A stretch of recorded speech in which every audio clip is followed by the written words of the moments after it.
Happy evening! Welcome back to hashtag Ask My Dvija. You all have been asking questions and I'm loving and enjoying this experience of answering it. I've always believed one of the best way to gain clarity in life to ask questions. And yes, answers do lead us and do make us a better person at the thinking levels. Today, few very different questions have come. First question has come from a mother whose child is just 2.5 months old, and her question is, my child is doing thumb sucking and for last 15 days we have been trying to take it out, but it's just continuing. So first of all, anything to which a parent say no, child will want to explore it, will want to repeat it. So whenever child is doing thumb sucking, one of the rule is they never remove. This does not work with kids. So if you say strict no, kids want to follow it. So one of the ways is you play with the child and then to remove it. You distract the child with hand and remove it. You give child something in hand to keep your child engaged. Then it will work. Something like an fruit teether, something like an actual teethers, depending on the age obviously. The question has been asked by a mother whose child is just 2.5 months old. So probably giving teethers can be a good option. Remove thumb from the mouth in a playful way. That's the second option. Third thing, child is not getting into thumb sucking habit. Usually at this age, kids are exploring fingers and their toes. So many times you'll realize that they just keep on playing and exploring the fingers. Let them do that. Let them do that. It's needed. It's part of their development. It's part of their developing years. Don't get into this that if it turns into a habit, do I have to apply medicine? How do I remove this habit? If you start entertaining these thoughts, it might not be right on a child's part. So keep removing it in a playful way. Give child something in hand to be engaged. Keep distracting the child with the whole thing. If you say strict no, in fact, you increase the chances of it becoming a habit. Irrespective of saying all these things, in case it becomes a habit, it's very easy to remove that habit between the age of 1.5 and 2. Because personally, my daughter Sachi, younger one, had an habit. At the age of 2, we could remove it so easily. I just told her that there's a wrinkle kind of a thing that is happening. So because you're putting thumb into your mouth, that's why that is there. Let me apply a medicine. I used to apply famide to it. After informing her, this medicine is little bitter. Still, if you feel like putting in the mouth, you can put. But once you take it out, I have to apply medicine again. Second day itself, she told me, Mama, no, I don't want medicine. I don't want thumb sucking. I'm okay with that. So that's okay. They understand and they remove. Don't worry. You be chill about it. That's very important. If entire family is bombarding, this is going to create a habit, this is going to be difficult. You be peaceful as a mother. That's most important thing. Second question has come from a mother whose son is 13 months old, and her question is, his behavior has suddenly changed. Suddenly he's throwing tantrums, he's doing zed, he wants what he wants.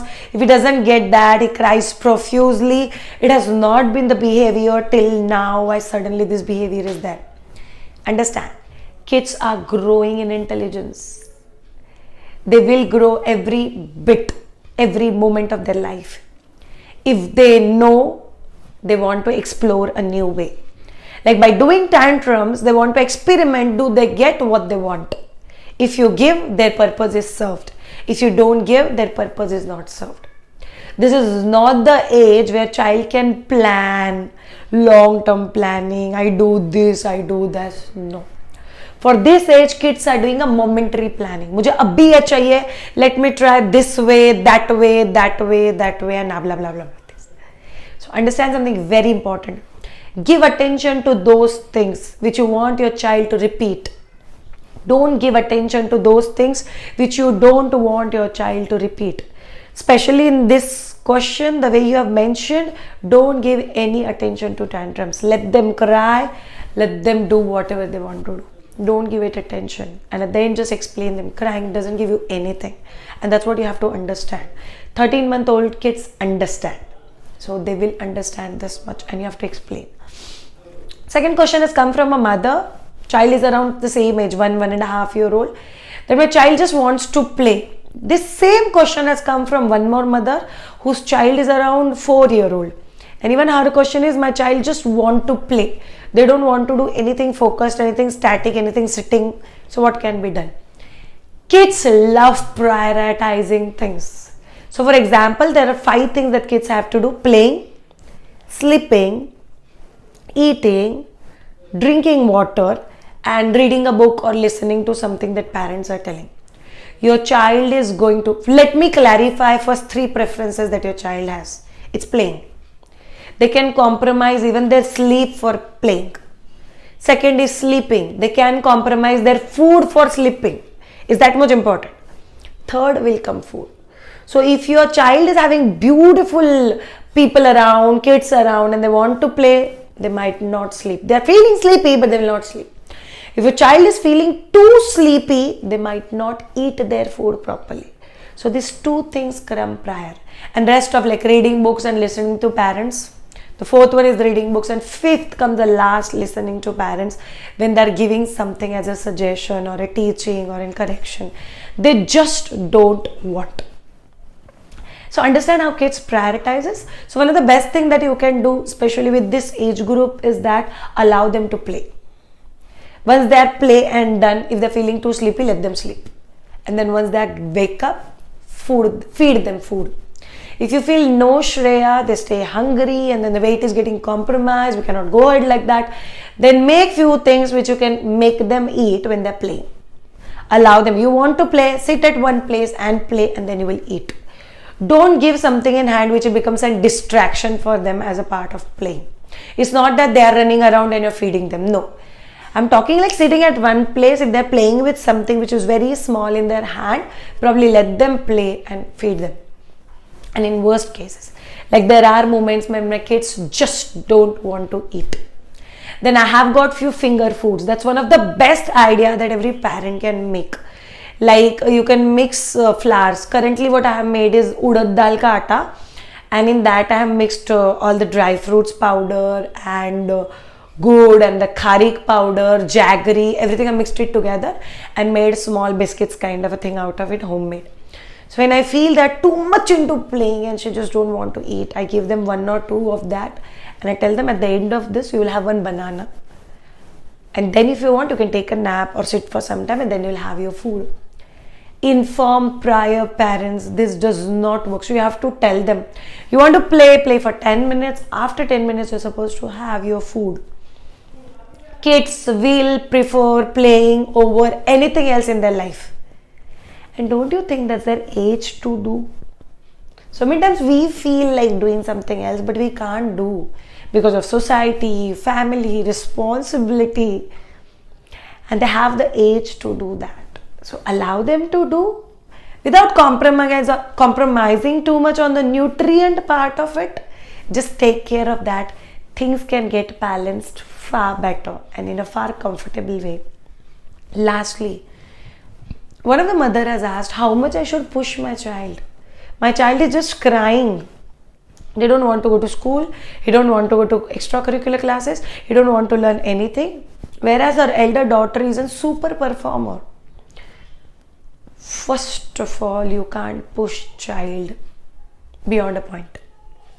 So few of the very easy trick is that push them for the school. What is important, they must know that this cannot be missed. For an extracurricular classes, you have to keep searching till your child finds his love into an activity. It can be a musical instrument, it can be in chess, it can be a ground activity, it can be skating. See, just because your elder daughter is very active into the sports, who knows, might be your younger child want an static sport. Something like chess, something like creativity, something like art, something like painting, something which is more static. So you have to keep exploring. Give yourself a 1 month time where you give exploration to your child. How much is possible for you? Tell the coaches that I will not be able to pay fees for 8 days. Once after 8 days are over, I'll pay fees for 1 month. Inform your child prior. At any cost, this 1 month you will have to attend these classes. At the end of 1 month, we'll talk. So that is important because every child needs to find out his expression in life, and that takes time. See, for me as an adult, I took many years to find what is my passion in life, and accordingly we go ahead. Who knows, might be communication, stage performance, that becomes a passion, singing, that becomes the passion. Keep exploring, and that's what is best for kids. And don't get disturbed. So somewhere why mothers sometimes get disturbed is that because there's a comparison ground, that things have been very different with my elder child and things are very different for my younger child, but they're supposed to be like that because they're two different kids, though the parents are same. They're created by God for two different purposes, and we'll have to help them to find it out. And till we reach there, we still experiment. Till you reach there, we still experiment. And once you reach there, you start exploring. And that's how we go ahead. So this will help you all a lot. So thank you so much for asking me beautiful questions. If you have a questions, please put it in the comment box with hashtag Ask My Dvija. I'll answer it in the segment which is coming next Thursday. Thank you so much. Have a great time and bye.